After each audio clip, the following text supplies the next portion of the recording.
I care about the WNBA as well. I got 3 daughters, 2 of them young and athletic. We'll see.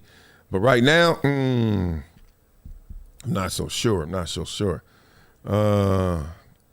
Here we go. Rebecca Lobo worried about the WNBA players are losing fan support in the CBA talks. When the deal's presented, that's over $1 million in max salary and revenue share is called a slap in the face. Can y'all be smarter and use different words? Yeah, Lobo. She went there because it's crazy. They are messing around. They are not doing what they need to be doing right now. It's kind of like the wave. The wave is crashing. Unrivaled ain't it. I don't know what Plan B is or whatever they call that thing. Project B, Plan B. That was not on purpose. That would be hilarious if they named an alternate league for the women Plan B, if you got that type of humor. All right, I got this type of humor. Let's hear what she's talking about for real. Which is a great segue to the CBA negotiation. Dun, dun, dun, dun. We're just going to talk about it a little bit. Obviously still ongoing. We talked about that earlier in our pod today.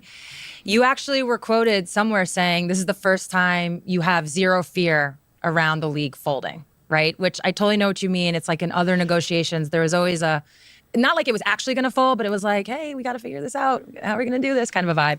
All right. So from your perspective, what should be like, she got the Jimmy Walker on. She flexing. I love it. And I'm going to read you a book before you go to bed. Soup. I love it.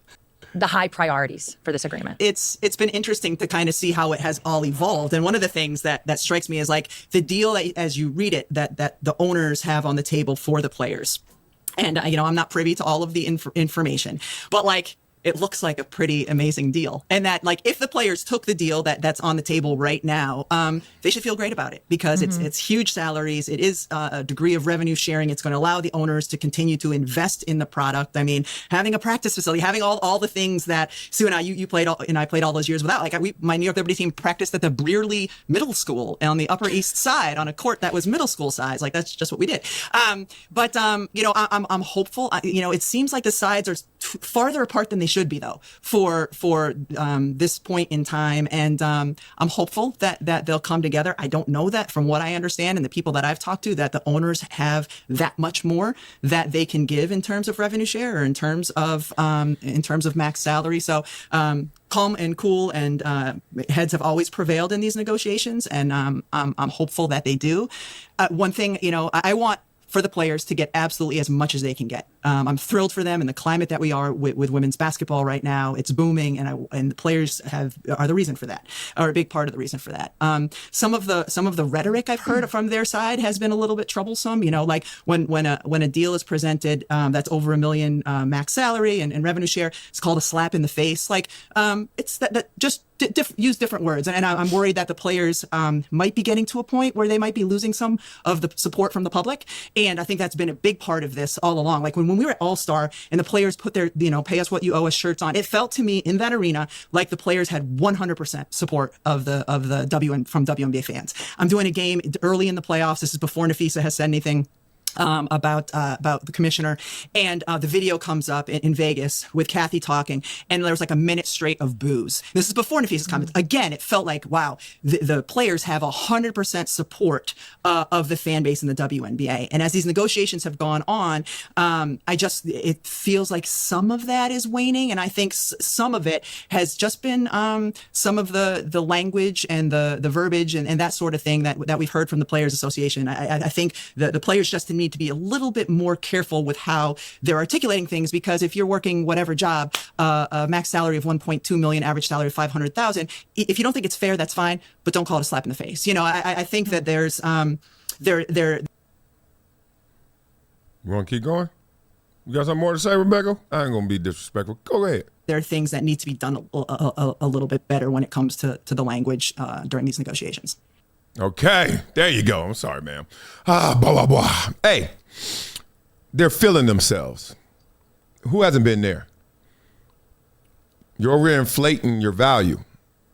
It's the toughest thing to do, because when you're feeling yourself, you've lost contact with the world at large. You lost contact with your own reality. You're like, I'm feeling myself. And look, the beauty of feeling yourself is that's how you get way more, and sometimes way more than you should. But you get way more for sure. Like they stop right now and say, we signing this deal. This is way more. What's the max salary right now? 270,000? 40-something thousand? Something in that world. Now they're going up to 1.2? Way more. But then this is how you lose it. You be like, I want way more than I even deserve. What do I deserve? I don't know. They're losing reality. They're losing sight of that. Because everybody done gassed them up because they don't hit 2.0, the 2.0. Wave first, 1997 when it first started, they had a wave. Then it cratered, and now they got another wave, and they feeling themselves. Them owners are like, look, we've been subsidizing y'all, giving y'all charity for 20, 30 years. We're going to give y'all a hell of a bump, but we're going to also absorb some of these losses and costs over these last 30 years. And y'all are too. It's like a divorce. Oh, you so pumped you're going to get half my money? I'm pumped too, because when I was married to you, you had all my money. I remember some dude told me that. He was like, dog, I was excited to get divorced. When we were together, she was spending 100% of my money. Now she's going to get half. These owners like, dog, we've been spending for y'all forever. Shoot, take some of this L. You can't take the upside without taking the downside. And it's 30 years of downside. Now it's a little upside. Balance it out. And she kept saying Nafisa's comments. And I remember breaking down that video. Oh, I hated that whole thing. When Nafisa came out, I was like, it's a wrap. First of all, you one of the executives at the rival league, which is called Unrivaled. How that doing this year? Told you. Year 2, not so good. But you over there recruiting and rooting, and your husband works there. Meanwhile, you're going to talk bad about the WNBA where everyone else got to work except y'all 30 people that's in Unrivaled, 3-on-3. You're trying to make Ice Cube's 3-on-3 the NBA? That's how you sound. Man, look, I knew that was going to be bad. She calling the commissioner out, who ain't perfect, but damn it. Do you know what it entails? Yeah, because I got my own league. For 1 year. You over there soft recruiting and hating over here on the WNBA, and everybody else is like, yeah. Got their pitchforks out. Meanwhile, you got to go back to your job, and it ain't at Unrivaled. Now what you gonna do, ladies? Oops. Y'all got inflated. Y'all got gassed up. Stuck. You better take that deal. Try and bump it one more time. Say, look, this is our final offer. I get it. They at 1-2, and you know they can squeeze more in here. You could do this and that. I don't know the whole package, but I'll say this: it feel good to hear 1-5. Go 1-5. Everything else stays the same. Give us 1-5. Let's go. And then work on the next deal in success. But god dang, y'all went from 200,000 to 1-2, and y'all still set tripping. Don't let them owners be like, all right. This one thing I know. People don't miss you like you think. Oh, they're going to miss you, but they don't miss you like you think. So stop thinking like, oh, I can't be touched. Oh, you could be touched. I sadly remember how many times somebody done died. You done went to the funeral. You sitting there crying profusely. You got teardrops all on your suit. You go back to the repast, you at the crib, 2 hours later, you laughing a little. I know that's part of the grieving process. But trust me, if you guys die as a league, we're going to go through the grieving process, but shortly thereafter, we'll be laughing a little bit because something else going to take our attention. The world keeps spinning. You better keep winning. We be watching flag football, pickleball, and be like, oh, man, I'm glad they got this. The girl's way better in pickleball. The woman just signed, I forget her name. God, I know her so well, too. Just signed a Nike deal. Nike has their first athlete in pickleball. It's the #1 women's player. I forget her name right now. I'm the worst. Haven't been playing pickleball in a while because of my hip.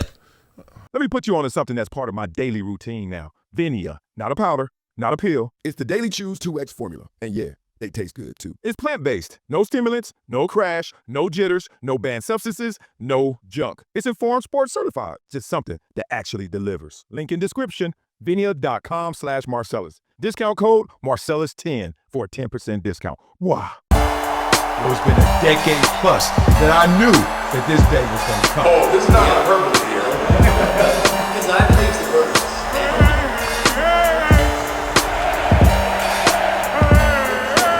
trying to hydrate. Hydration's the situation, so.